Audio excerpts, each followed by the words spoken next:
want to also start by saying thank you to everyone who joined us yesterday for our conversation with Nikole Hannah-Jones. It was an inspiring conversation from you all, from our students and educators who were able to join us.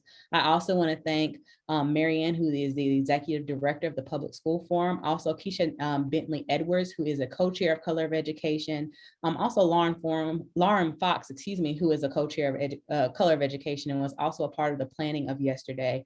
And to all of our Color of Education Guiding Committee members, we thank you. All of our Flood Center Advisory Board members, we thank you as well. My name, of course, is Ashley Kazoo. I am the Associate Director of the Dudley Flood Center and also a co-chair of the Color of Education. And just want to thank all of you. We also want to thank the Duke Samuel Du Bois Center for Policy. We also want to thank the Duke Center for Child and Family, the Child and Family Center, excuse me. So thank you all for joining us today. We want to welcome you again into Color of Education. And again, the numbers are still rising, so we're going to give us a couple more minutes, but around 4:05, we're going to go ahead and get started. I'm going to introduce our MC for today to get us going. If you have any questions or anything like that, we encourage you to put them in the Q&A. And also to just engage with each other in the chat. Good afternoon, everyone. Thank you for coming to an exciting day 2 of the Color of Education. I'm bringing you greetings from the beautiful High Point University and as the advisory board chair. We have another exciting schedule. And before we go through our schedule, we want to thank our sponsors for all of their support that they've given to the Color of Education. Our sponsors are Burroughs Welcome Fund, Participate Learning, the Peter and Sandra Conway Foundation, Blue Cross Blue Shield, and all the others that you see here on the website. We could not do our work without our wonderful sponsors, and we thank you and can ask for your continued support. Today, we have another exciting day. We looked at the feedback from yesterday, and we have rave reviews from Nikole Hannah-Jones's presentation, along with the conversation that we had with Ms. Hannah-Jones, along with special guests. So thank you for giving us that feedback. And today will be just as exciting. We're going to begin with the welcome and then move to the Sparks of Color panel. Then we'll have our breakout sessions from 4:50 to 5:40. Those breakout sessions include an educator session, a district leader session, a community member and parent session, along with the higher ed session. So you will have the opportunity to choose which session is of most interest to you. When we're looking at that educator session, the talking points or the focus for that session is centering racial equity in the classroom. That's for our educators. For our district leaders, their focus will be fostering urgency and action district-wide. For our community members and parent session, we planned addressing racial equity in schools through community engagement. And for our higher education session, we've planned preparing students for post-secondary attainment and success using a racial equity lens. As you can see, we have a number of sessions that should pique your interest and provide lots of information and content for you. But as you would expect, with any session, we have a code of cooperation. And we talked about this yesterday, and people were wonderful in making sure that you understood and followed our code of cooperation, which was to be present, suspend certainty, respect diversity of thought and perspective, listen to understand rather than to respond, and to ensure that no racist or abusive or oppressive language is tolerated. These are our codes of cooperation that will help make this session enjoyable to all of our participants.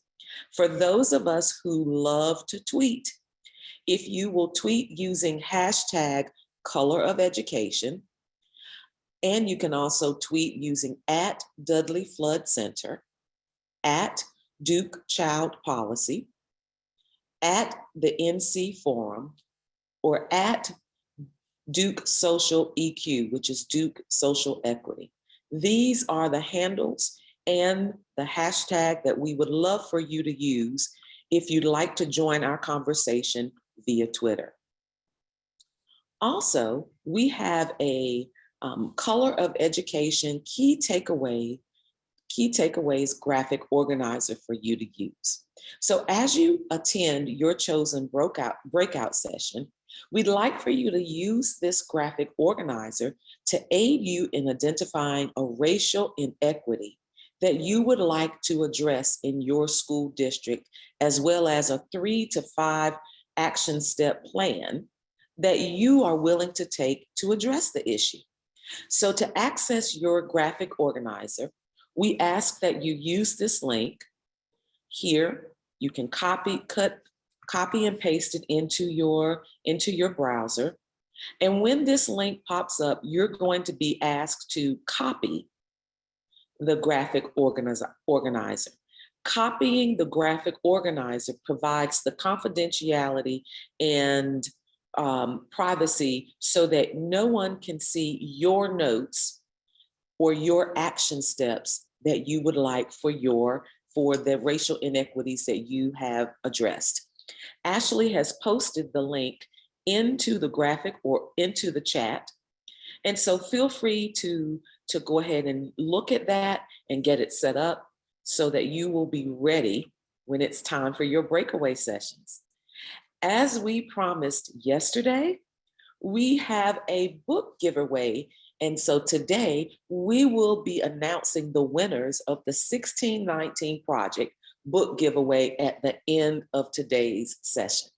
So please join us to find out if you are the winner of Nikole Hannah-Brown's The 1619 Project. This is, if you have not yet read it, this is worth the read.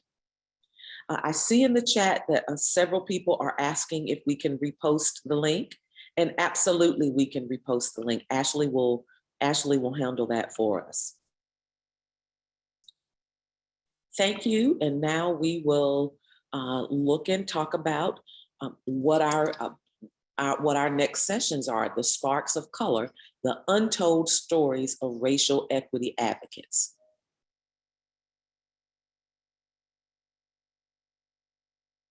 Oh, why don't I just go on and share that with you?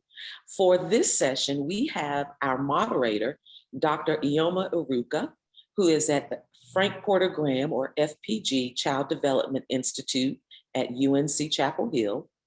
We also have Eugenia Floyd, who is the 2021 Burroughs the BWF Teacher of the Year for Chapel Hill Carborough City Schools. We have Monique Johnsonhossler, who is a representative with the Wake County Board of Education, and Monique represents District 2. We have Letha Muhammad, who is the Executive Director of the Education Justice Alliance. And we also have Dr. Lori Floyd, who is the Dean of UNC Pembroke School of Education. We thank you all and we welcome you to today's session, and we are excited to hear your presentation. Well, thank you so much, Dr. Allen, for welcoming us to this panel that is going to be extra fire. So, get your seatbelts on, get your popcorn out. I am so thrilled to be here. I am, again, Ioma Iruka, and my pronouns are she, her, hers. And I am at UNC Chapel Hill, both in the public policy, but also at the Frank Porter Graham Child Development Institute, and also the founding director of the Equity Research Action Coalition. And so it is my great honor to have each of the panelists sort of introduce themselves. But before we do, I want to remind people that we are going to be doing a Spark session.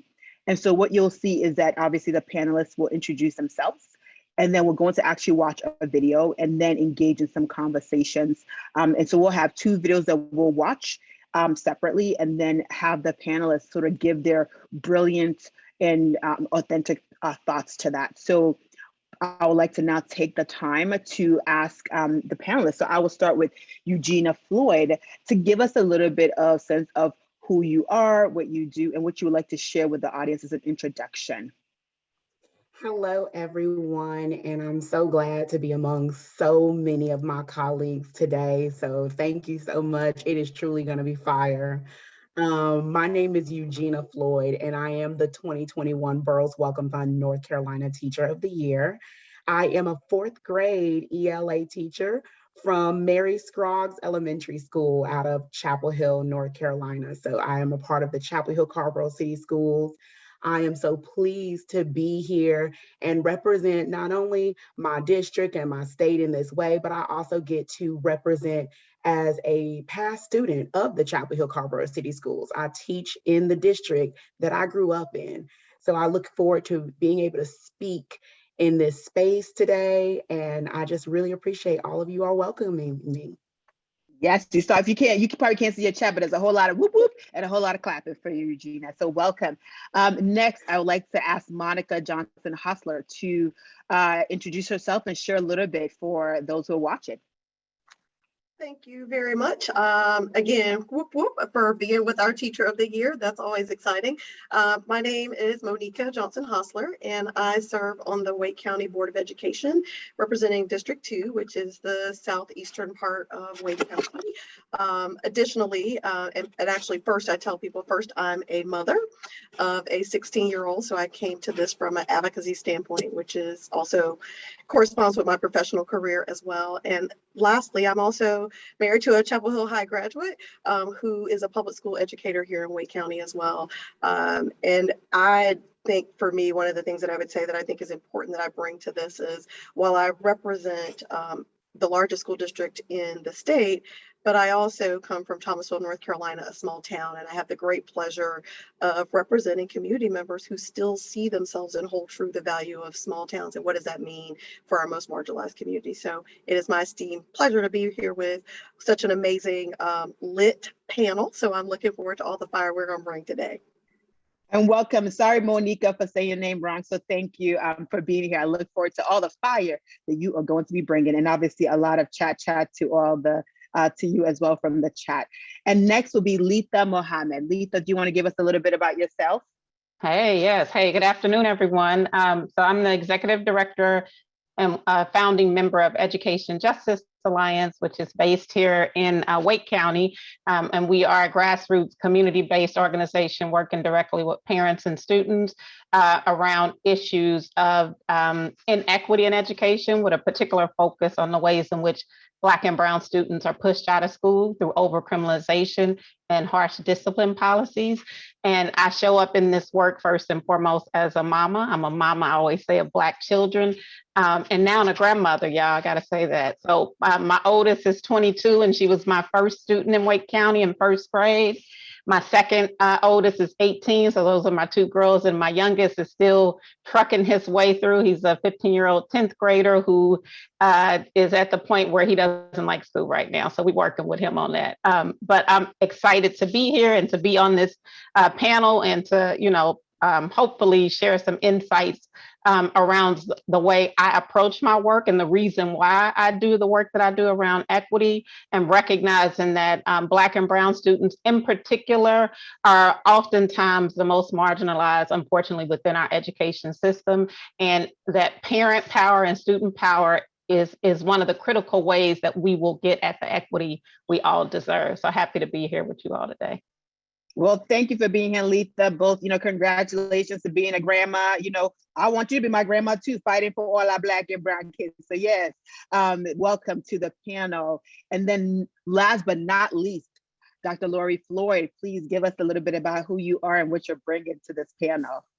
Good afternoon. Good afternoon. Oh my goodness. So excited to be here with my esteemed colleagues from across North Carolina. I join you today as a representative of the School of Education at UNC Pembroke. I have been dean here for a year. Spent some time at North Carolina A&T prior to my tenure here, and there served in various roles from faculty member, program coordinators, grant coordinators, we do it all. We do it all. And I've had a number of experiences that's led me to being here today. I've been a department chair and worked with various other capacities. I'm also an Aggie. I grew up in Southeast North Carolina in Pamlico County. If anybody has heard of that little small county, a proud graduate, did K through 12 there. And my entire time there in 13 years, counting kindergarten, I had 5 teachers that looked like me. 5 teachers in 12 years. And unfortunately, I just graduated last year, but some, 30 years plus later, we're still dealing with those challenges. And so I hope to get into some conversations today about one of my passions, which is preparing the next generation of teachers, but making sure that that workforce is diverse and that we're able to effectively recruit and retain teachers. So hopefully we'll get into some of those conversations throughout the afternoon. I believe that if teacher diversity is our goal, that's our collective goal, then we must support that, and we've got to do some things differently. All right. Well, thank you, Lori. And then, what they didn't mention, there's a lot of firsts in this room here. In this panel, there's a first, a Black woman dean. There's a whole lot of firsts. So I hope eventually y'all will bring that up to remember that, this is not just an esteemed panel. This is a panel of fire Black women who are the first in many things that they are doing. So let's make sure to give them a special shout out. So because I know time is always short, let's hit our first video that will lead up to sort of the discussion, please.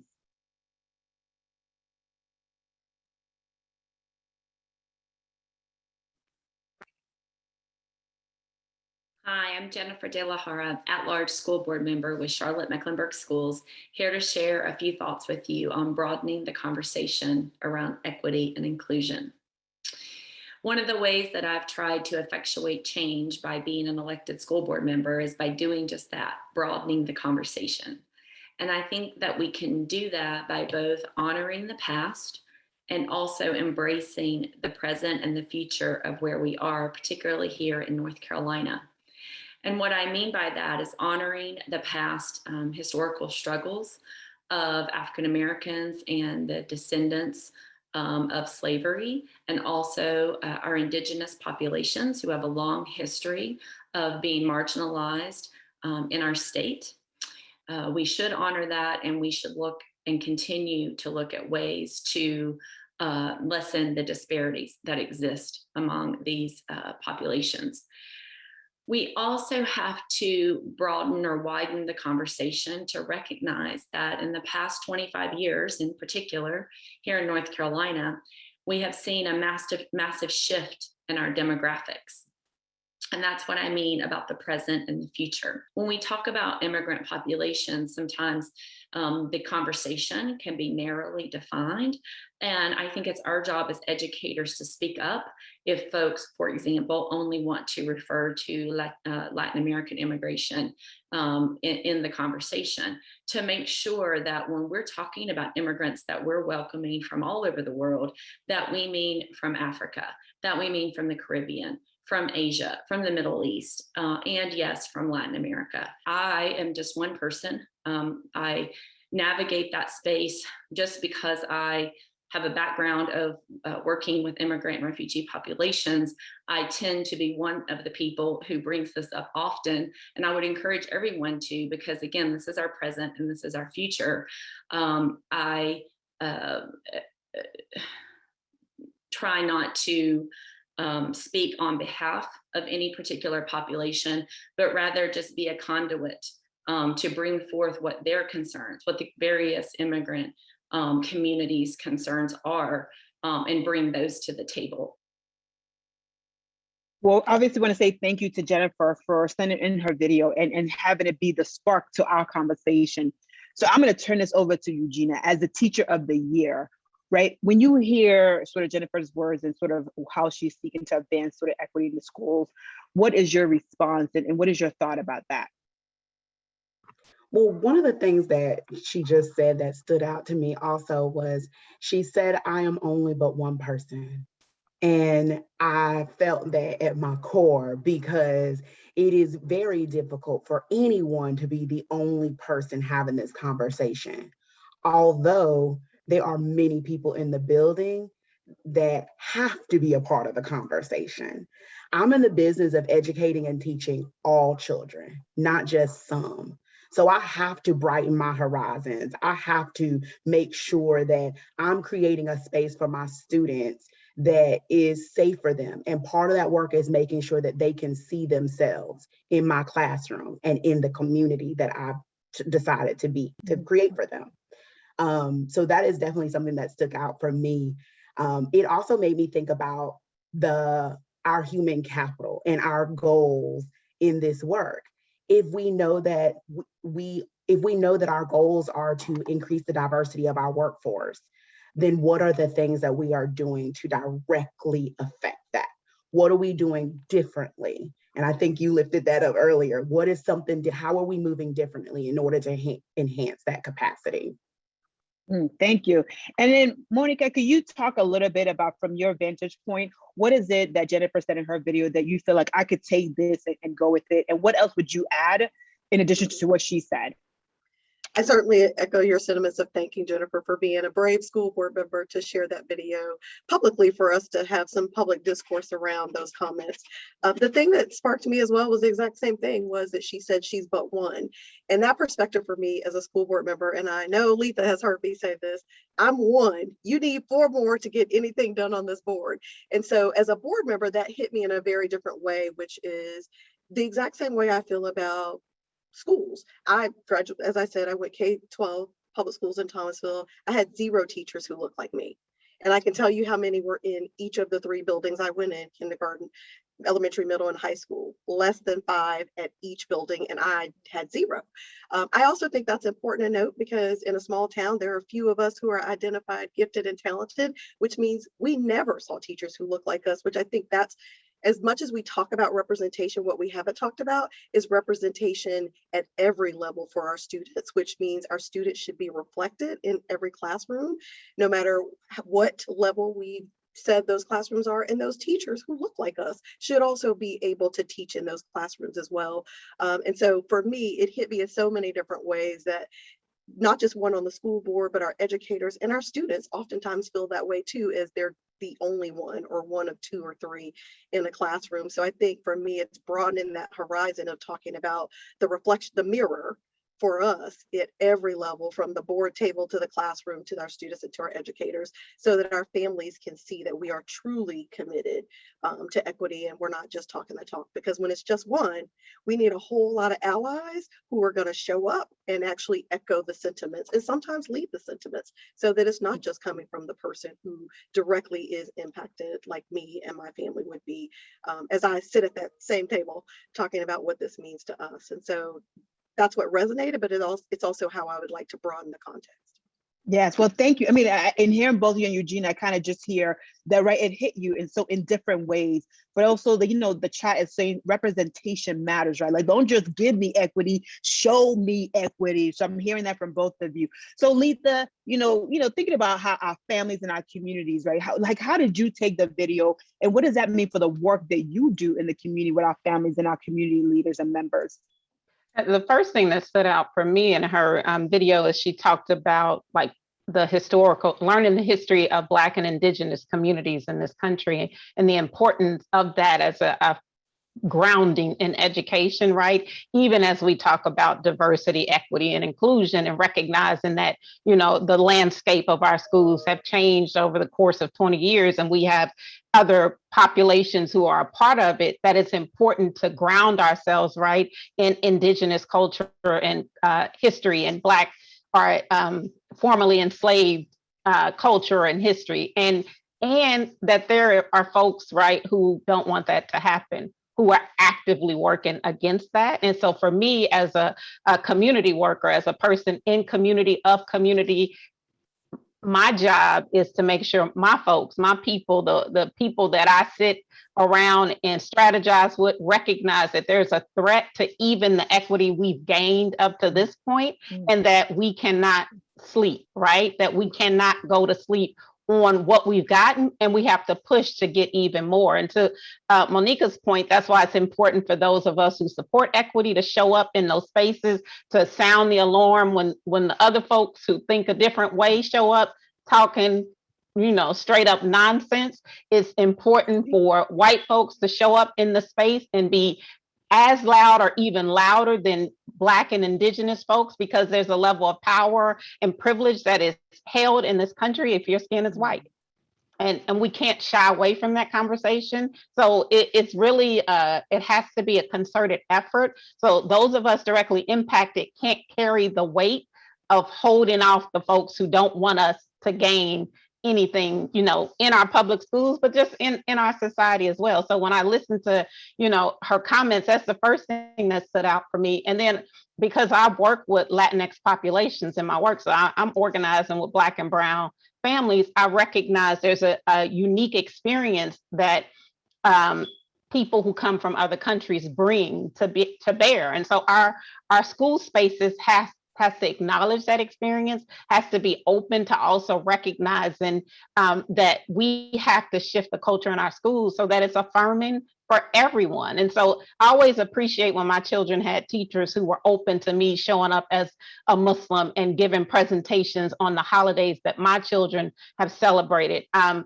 always appreciated when I was the cultural arts representative at my children's elementary school that I had the leeway to bring arts from other cultures into the building, because I always think that it's important to expose children, but make it normal, to normalize other cultures, because we are what they say, a melting pot, right?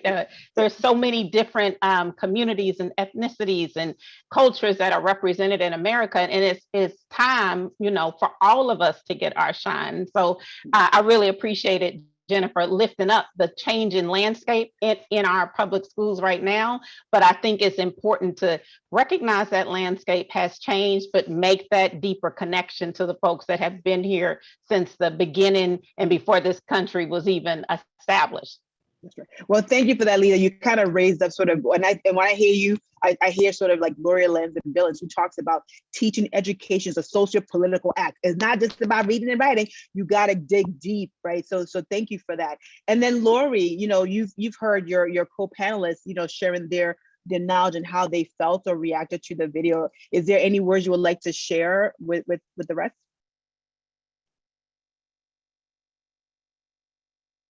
I put myself on mute because I was saying amen and I was grunting, so I apologize. So I'm unmuted now. I agree with everything that's been said thus far. When I watched it, I applaud the fact that one of our elected officials, right, is lifting this.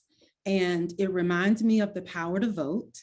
It reminds me of the importance of creating policy and having people in those positions that can write and drive policy. So if we think about what's happening right now with the North Carolina General Assembly and the budget, right, and our governor, I just sometimes think they need to see this presentation. There's a real sense of urgency around all of the pieces that we are dealing with right now. But one person, even though they're one, they can be the spark that leads to a connection that needs to happen, because it's the policy decisions that ultimately are going to right the wrongs, right? Coupled with our deep level of connectedness in educating one another about what needs to happen. So those are my initial thoughts. Thank you. I wish I wish we could go deeper. So we have one more Spark video. So remember, we have probably 10 minutes for this panel, and I know it is too short. Ashley, Cullum, Ed, I need y'all to make this longer next time. Don't do 40 minutes for these brilliant people. So, and I should have said that earlier. So we're gonna watch one more Spark video. And so I'm asking you, Gina, Letha, Monique, and Lori, to get your thoughts together about this video, which is also presented. So please play. Thank you.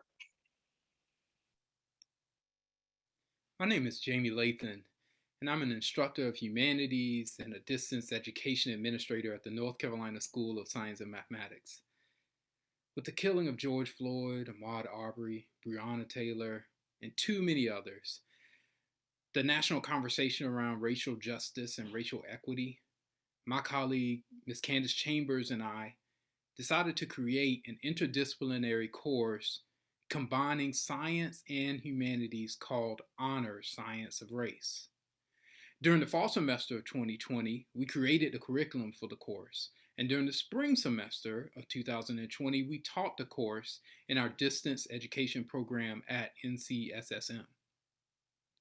Through the course, we wanted students to critically examine how the concept of race has been used in the past and present to systematically oppress people of color within society and institutions.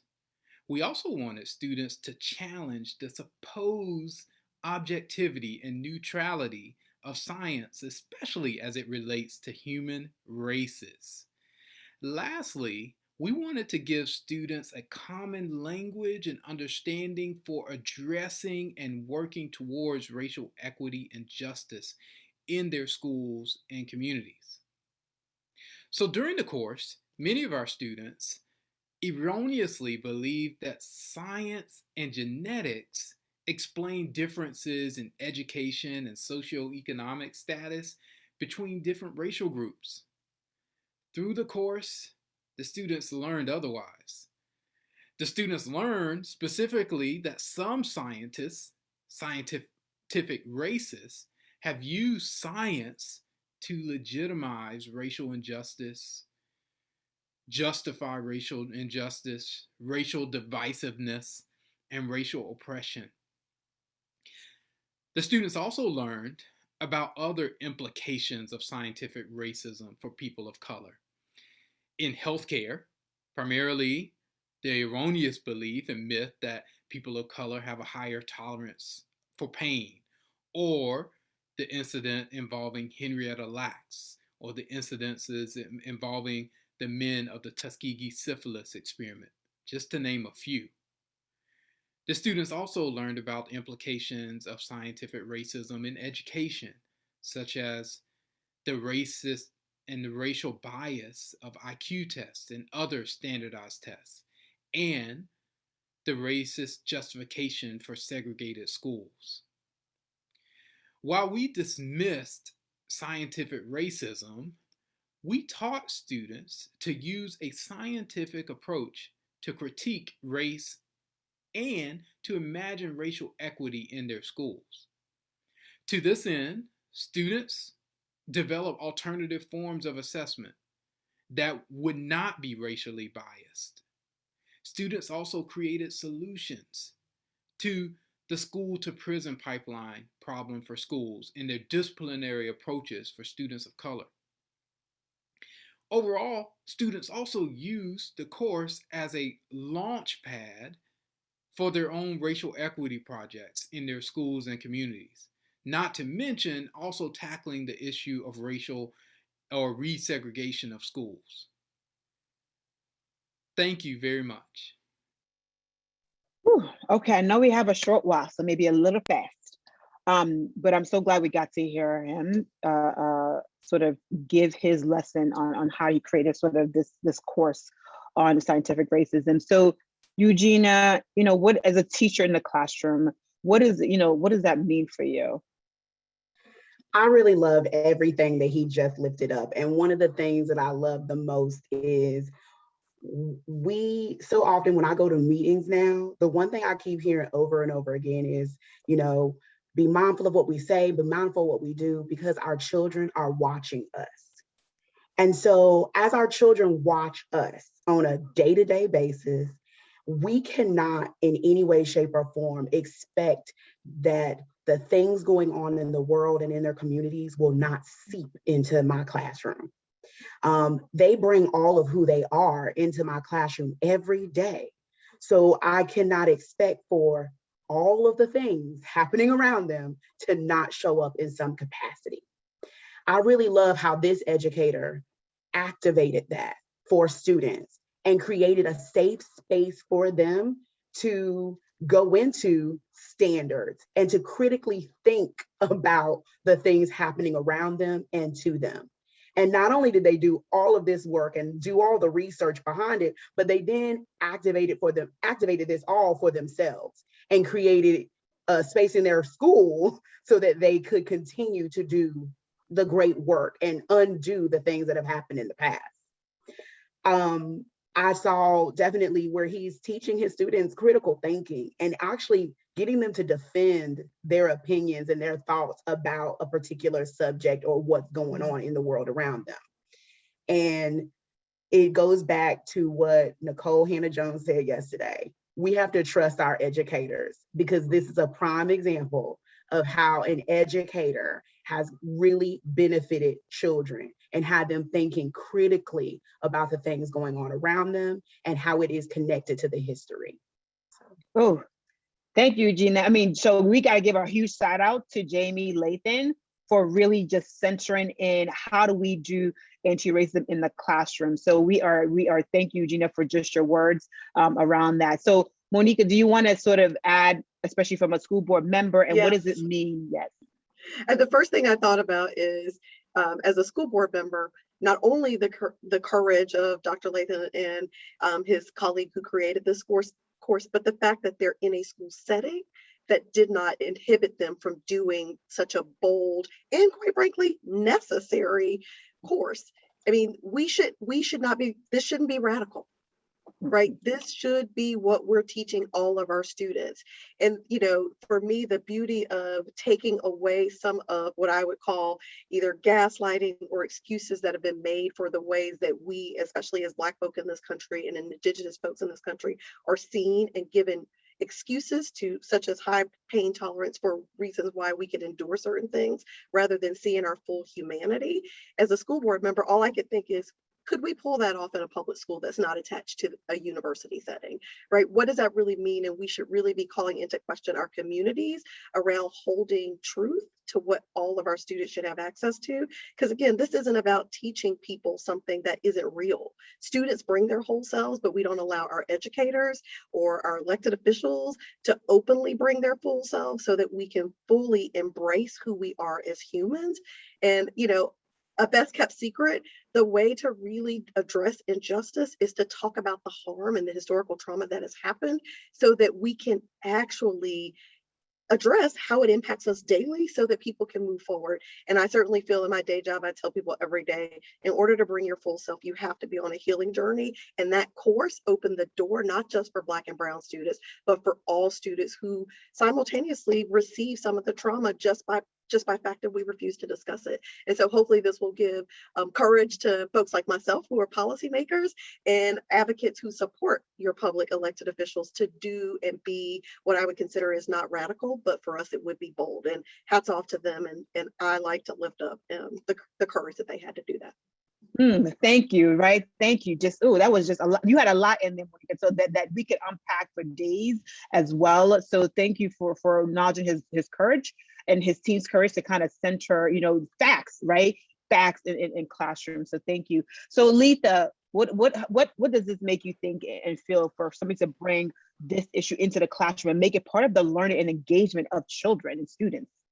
Well, here's the thing. Young people will bring it into the classroom, right? Like we've already said, they're going to bring their full selves. So kudos to these educators for taking a topic that young people wrestle with on a daily basis, that they have questions about, that they actually have solutions to, and creating space for them to dig deeper into the topic. You know, I work directly with young people, and they're the most proximate to this problem, and they have the solution. We just have to get out the way, right? So these educators have created space for these young people to dream and be bold and create something, right, that will make their education experience different. And it just makes me feel like warm and fuzzy. I'm always about showing up my authentic, real self. I teach my children to do the same. And, you know, we're in a public forum, so I won't use, you know, my other language, but bump whoever don't agree with it, right? I love Monica, like naming that, you know, for our educators, for our elected officials,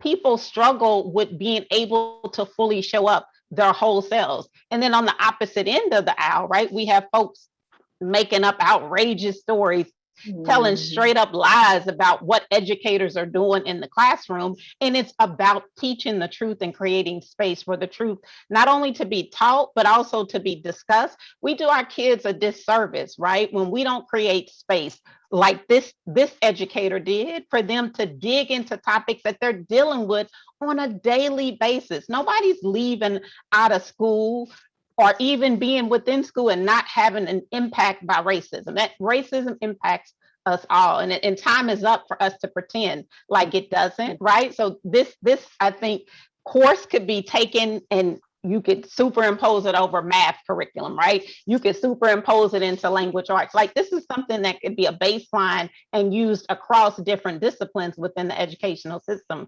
But it takes all of us, right, to have the courage to lean into it and to demand it. So when folks on the other side are coming up with these crazy bills trying to limit, we have to be just as loud to push back to let them know we will not accept the foolishness that they're plotting behind closed doors. Well, thank you. You done talking about hashtag time is up.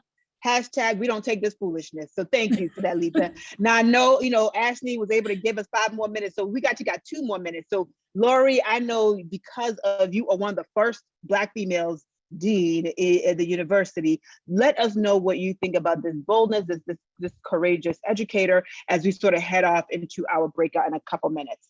Sure, I'll be really brief. I'm here for all of it. And I want you to know, ladies, that our educator preparation programs hear you. We see that.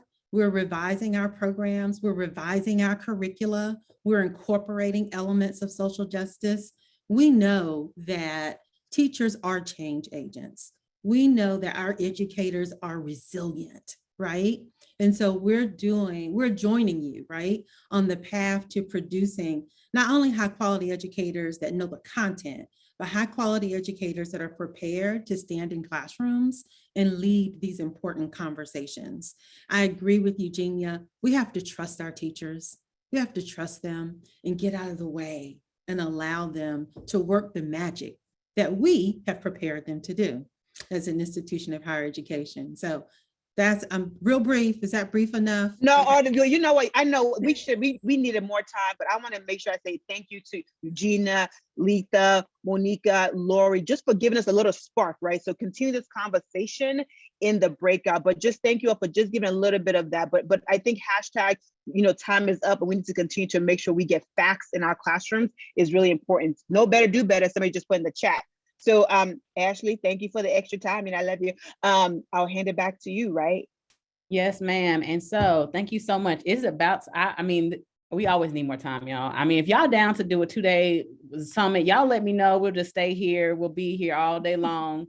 But we do need to transition into our breakout. So in order to do that, I'm going to have our Flood Center Advisory Board Chair-elect, Dr. Kathy Spencer, tell us a little bit more about our breakout sessions. And we will have those slides coming up now. And we again want to thank all of you for joining us today. And please remember that yesterday was the kind of the revving us up, getting our engine started. This day is to move us towards action. So please, as you go to these breakout sessions, make sure you are using your thought processes, your critical thinking to move us towards action. All right, thank you so much, Ashley. And I think we would all be remiss if we did not recognize just the strong commitment that Ashley has made to this event and the hard work that she has committed to that. She serves as the Dudley Flood Center for Equity Associate Director, but she does so much more. So thank you so much, Ashley, for helping us to come together. And what a great kickoff session to day 2, right? Another opportunity for all of us to recognize the impact that we have as we work with our students, our teachers, our district leaders, our community members, all of those folks that you represent and that you have contact with.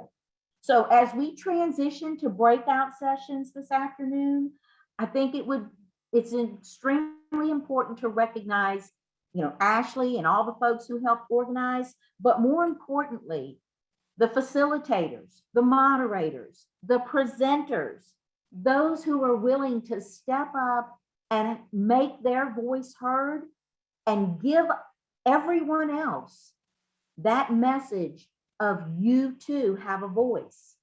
See, it all occurs when we all use our voice. And I'm just extremely excited about the participation, the engagement. Just reading everything in the chat tells me that we all know that this is important. We all know the messaging. Now we have got to take the next step.